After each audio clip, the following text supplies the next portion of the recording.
আমরা ভাইয়া 1/1 চিন্তা করতেছি। তো আমরা ফার্স্ট ম্যাচ অনেক ভালোভাবে জিতেছি আলহামদুলিল্লাহ, এবং আমাদের সেকেন্ড টার্গেট হচ্ছে আমাদের দ্বিতীয় ম্যাচ। তো ওটাতে আমরা জিততে পারলে ইনশাল্লাহ তারপর থার্ড ম্যাচ চিন্তা করব। তো এইভাবেই আমরা 1/1 চিন্তা করতেছি। সহজ বলতে, ওরাও যেহেতু হারছে, ওরাও অনেক ভালোভাবে টার্গেট করবে আমাদেরকে।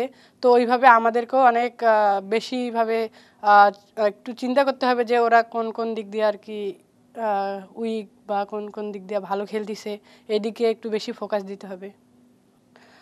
আমার কাছে মনে হচ্ছে ভাইয়া, আমাদের যেহেতু আমাদের স্পিন অ্যাটাক বলেন, পেস অ্যাটাক বলেন, অনেক ভালো হচ্ছে আলহামদুলিল্লাহ।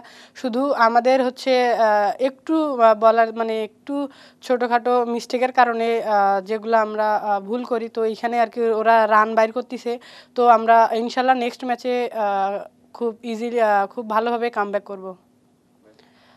এটা আসলে ভাইয়া ওরা অবশ্যই কামব্যাক করতে চাবে, অবশ্য আমাদেরকেও আরও বেশি করে ফোকাস দিতে হবে। ব্যাটিং বলেন, ফিল্ডিং, বোলিং, তিনটাতে আমাদের হচ্ছে বেশি করে ফোকাস দিতে হবে। এটা তো ভাই অবশ্যই ভালো হতো, যেহেতু আমাদের হচ্ছে মিরপুর, এটা হচ্ছে স্পিনিং উইকেট।